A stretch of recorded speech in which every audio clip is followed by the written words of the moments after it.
Bonjour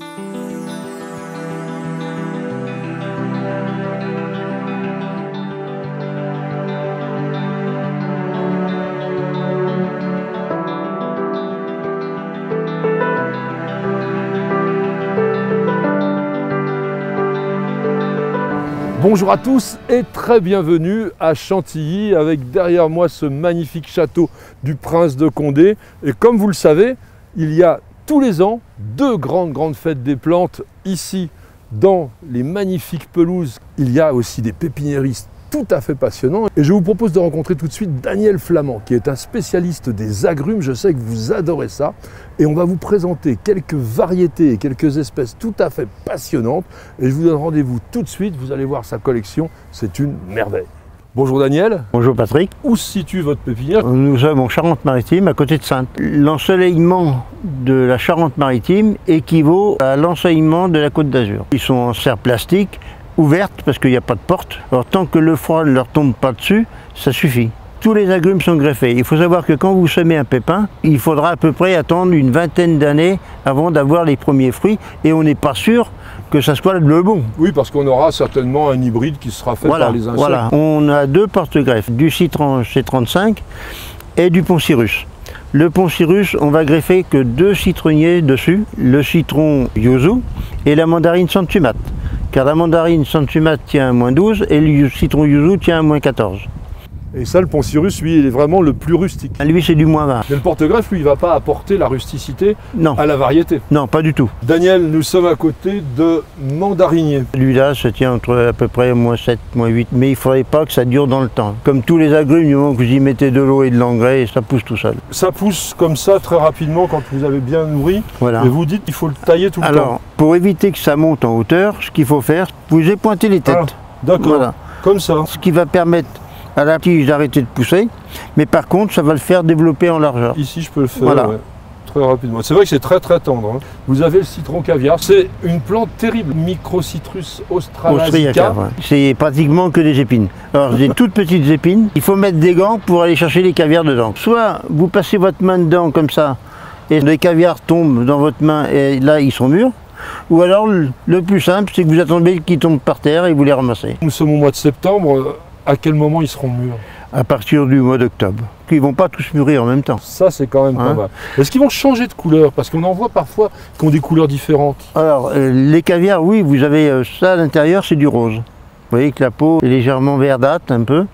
Et après, vous avez le rouge, la peau est complètement foncée. Ça demande de la chaleur, mais pas en soleil direct. En Australie, ils vivent sous les bois. C'est un bosquet, c'est un gros fouillis, et en plus, les pieds dans l'eau. Si j'achète cette petite plante, j'aurai des fruits quand? L'année prochaine. Ah. Parce qu'un caviar, il lui faut, après la greffe, en général, 3-4 ans avant qu'il donne. Là, Daniel, on a pratiquement la forme qu'il y a dans la nature. Dans la nature, voilà. Mais on constate que les fruits sont en bas. Parce que le caviar donne sur la branche de l'année d'avant. Ah d'accord. Cette branche-là, qui est de cette année, donnera que l'année prochaine. À côté de vous, il y a quand même aussi la Rolls des agrumes, puisqu'on a le Yuzu. Citron Yuzu. C'est le méchant de chez méchant. Il y a des épines jusqu'à 5-6 cm de long. C'est un citron qui est très rare. C'est un citron qui gèle à -14, donc on peut le mettre dans toutes les régions, à part peut-être le nord qu'il faut mettre un peu à l'abri. Alors il donne ces citrons-là qui sont tout ronds. Voilà, comme une mandarine. Et qui vont être de quelle couleur à la maturité? Ils vont être orange. Vous avez très peu de chair et très peu de jus. Là on a un bébé pomelo. C'est ce que l'on appelle en français des pamplemousses. Mais botaniquement, le pamplemousse, c'est une autre plante. Un pamplemousse, c'est Citrus grandis. Et puis le pomelo, c'est Citrus paradisi. Ça se ressemble, mais l'avantage, c'est que le pomelo, il est bien bon. Le pomelo, il lui faut, une période entre la fleur et la récolte, environ d'1 an. Si vous arrosez pas quand vous avez les fruits, il ne va pas se développer à l'intérieur. Vous allez avoir une très grosse peau qui n'aura pas de jus dedans. Et à côté de vous, alors on a encore un autre agrume, je dirais mythique, puisque c'est la fameuse Manbouda. Alors c'est vrai que le fruit, il est bizarroïde, mais il est quand même assez décoratif, presque symbolique. C'est le cédrat asiatique, il a 2 ans de greffe. Et si je voulais le faire ramifier, il faut que je coupe. On coupe ici. Oui, voilà. J'ai l'impression que c'est pas facile à avoir des fruits sur cette plante-là. Non, si vous le mettez trop au soleil, l'inconvénient c'est que les feuilles grillent. Celui-là plein soleil, mais celui-là mi-ombre. D'ailleurs, on n'a pas dit la rusticité sur le pomelo. -6. Moins 6. Moins 5, moins 6. Minimum, hein. Et sur celui-là, Et ça c'est pareil. qu'est-ce que j'en fais? Vous pouvez en faire de la confiture, il faut qu'il soit jaune. Vous pouvez en faire des fruits confits en les coupant en petits morceaux. Oui. Et vous pouvez les râper pour mettre sur les gâteaux. On ne peut évidemment pas parler des agrumes sans évoquer les citronniers. C'est ceux que l'on cultive généralement le plus fréquemment. C'est pas pour autant le plus facile, non? Non, non, non. Parce que le citron de 4 saisons, l'inconvénient qu'il a, c'est qu'il gèle quand même assez facilement. Moins 3. Moins 5, moins 6. Ah oui. Le citron vert, moins 3. Qui veut dire 4 saisons, c'est que vous avez toujours des fleurs, des fruits tout le temps, toute l'année dessus.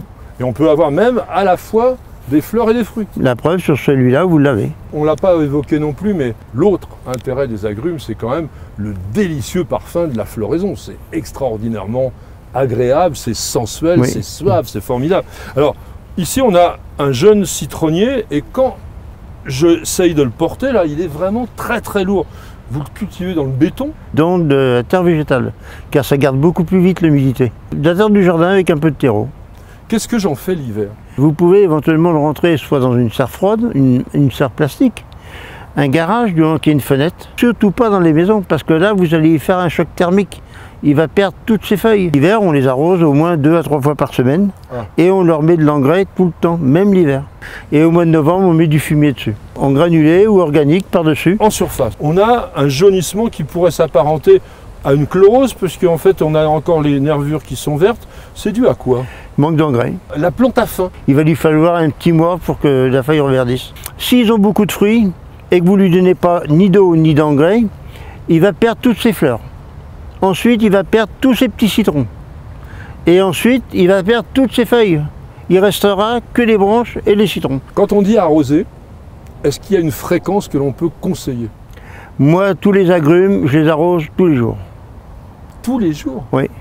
Quelle que soit la température? Quelle que soit la température, parce que sinon, quand vous avez des fruits secs, il n'y aura pas de jus dedans. Alors par exemple, prenons un petit citronnier comme celui-ci. Je l'arrose tous les jours, je mets quoi, un demi-litre? Oui, facilement même 1 litre. Parce qu'il faut que la motte sèche. Il faut savoir qu'en pot, ça va sécher 2 à 3 fois plus vite qu'en pleine terre. Daniel, on va terminer avec deux très beaux spécimens. Avec ici, donc ce qu'on appelle Satsuma, c'est une sorte de mandarine Oui. très goûteuse. La pousse jamais droit, c'est toujours de travers. Et il faut toujours tailler pour essayer de remonter un arbre correctement. Pour vous donner un ordre d'idée, c'est un arbre qui a à peu près une vingtaine d'années. Il y a un avantage, c'est qu'on peut les planter dans le jardin, c'est qu'à gèle à moins 12. On peut mettre un paillis, ça garde l'humidité en dessous. Et pour l'hiver? Même pour l'hiver, ça n'a pas d'importance. C'est greffé sur un poncirus, donc qui gèle à moins 20. Et éventuellement, on met un voile dessus le soir, on l'enlève le lendemain matin. L'avantage de la sansuma, c'est qu'on peut la manger même quand l'écorce est verte. Et on va terminer maintenant avec celui-ci, qui est un peu particulier déjà au niveau de la feuille. Citrus xtrix. Qu'on va voir. Ça, on ne mange pas l'intérieur. Soit on le râpe pour mettre sur du poisson, pour remonter les plats. Cette feuille est aussi parfumée ou presque que le fruit. Il y a beaucoup de restaurants qui n'utilisent que les feuilles, pour eux c'est plus facile. Il suffit de les plier comme ça, vous mettez ça sur un poisson et sentez-la, vous allez voir, le poisson va prendre le goût de la feuille. Donc vous avez vu à quel point les agrumes sont diversifiés au niveau de la forme, au niveau de l'intérêt du fruit. N'hésitez surtout pas à prendre conseil auprès des professionnels. C'est tout l'intérêt aussi d'une manifestation comme la Fête des Plantes ici à Chantilly. Vous y rencontrerez tous les meilleurs professionnels et vous verrez, c'est formidable. Vous appréciez nos vidéos, vous regardez régulièrement nos émissions Découverte Jardin et Jardiner, ça fait du bien. Alors n'hésitez surtout pas à vous abonner. Il suffit de cliquer sur la cloche et vous serez tenu au courant de toutes nos mises en ligne et ceci totalement gratuitement. Et sachez également qu'il existe un site internet sur lequel il y a énormément d'informations, de réponses à vos questions de dictons et de citations. Alors www.newsjardin.tv, c'est la bonne adresse.